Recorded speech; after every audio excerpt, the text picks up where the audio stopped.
Although it's hard to admit it, humans sometimes fear what can be found behind the door of a room, especially if it's the bedroom of a medieval castle that inspired William Shakespeare to write the creepy story of Macbeth.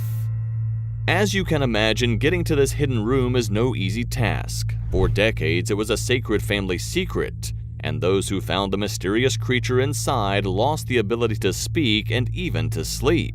Do you think you are brave enough to open this door and reveal the mystery behind it? Then come with us to the heart of Scotland and prepare to discover a nightmare come true.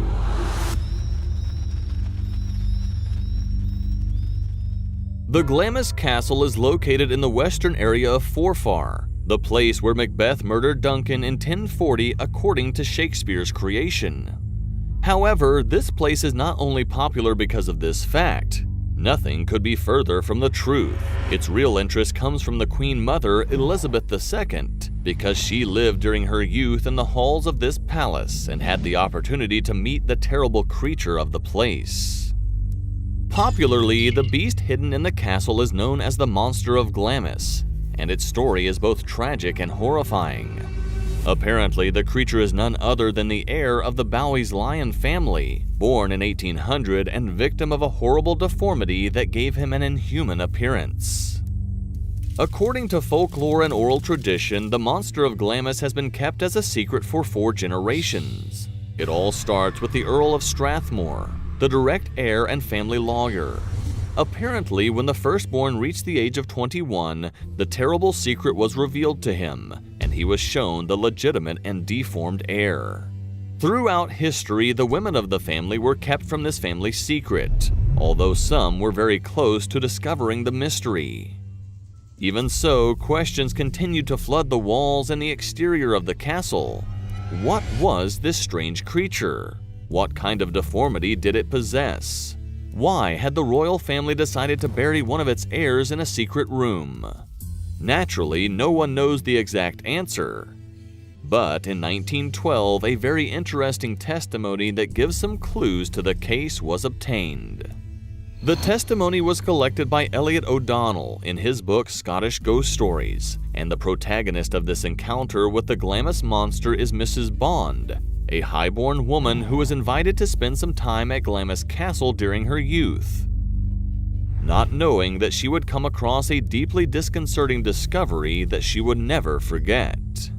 It all began long before the turn of the 19th century, when Miss Bond had just arrived in Scotland for her first time.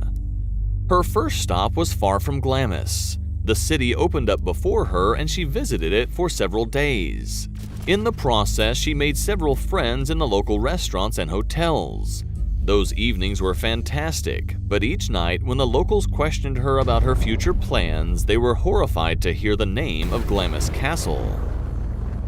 Every person she met warned her of the dangers of that destination. Some claimed the castle was haunted, and others seemed to be more accurate, describing a strange creature that roamed the rooms.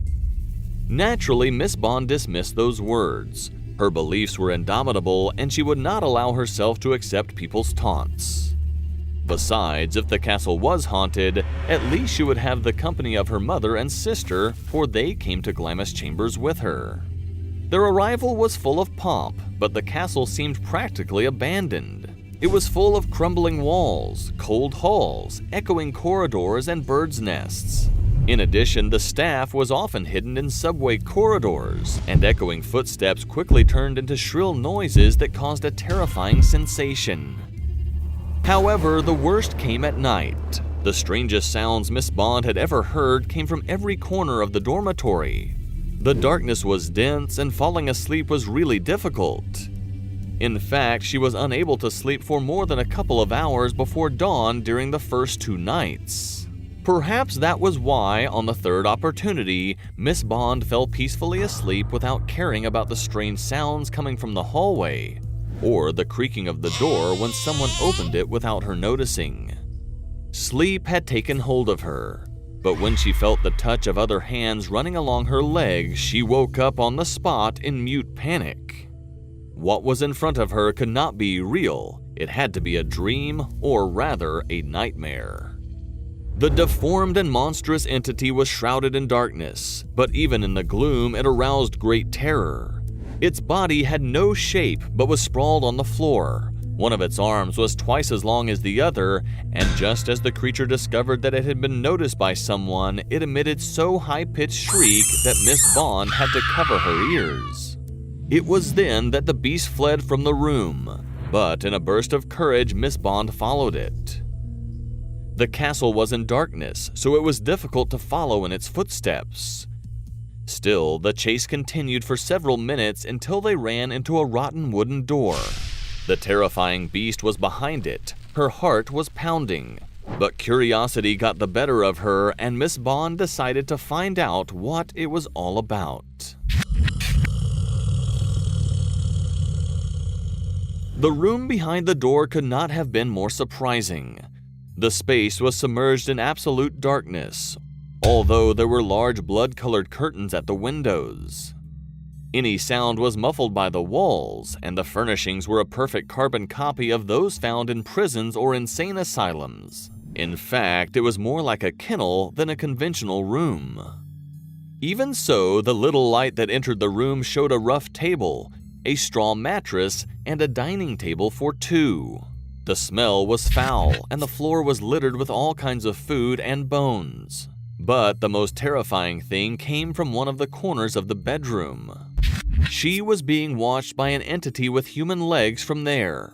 Its legs were twisted and deformed and supported a hairy, hunched body with spidery arms. An owlish head covered by a tangle of gray hair falling down both sides of the body, and a porcine face with uneven eyes, monstrous mouth, and demonic grin.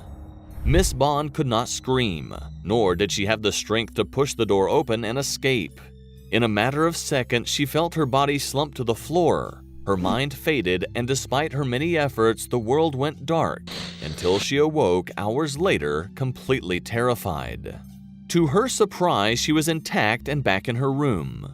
Had it been a dream? Had it been real? Miss Bond had no way of guessing, but the smell of her clothes clearly exuded the same putrid aroma of the beast's bedroom. The next day, the Bond family left the castle, and this story was never told until many years after her death. To many, this story seems like a closed case, since if this monster ever existed, his death must have occurred several decades ago. However, his legend lives on, and the castle is still marked by his dark past. No one will ever know who this monstrous beast was, but one thing is for sure, everyone seems to be grateful that he is no longer in our world. Sadly, this isn't the only monster lurking in the corners of Europe and the other continents. There are many unexplainable creatures that year after year terrorize thousands of people, and if you feel brave enough to meet them, you'd better check out the following videos.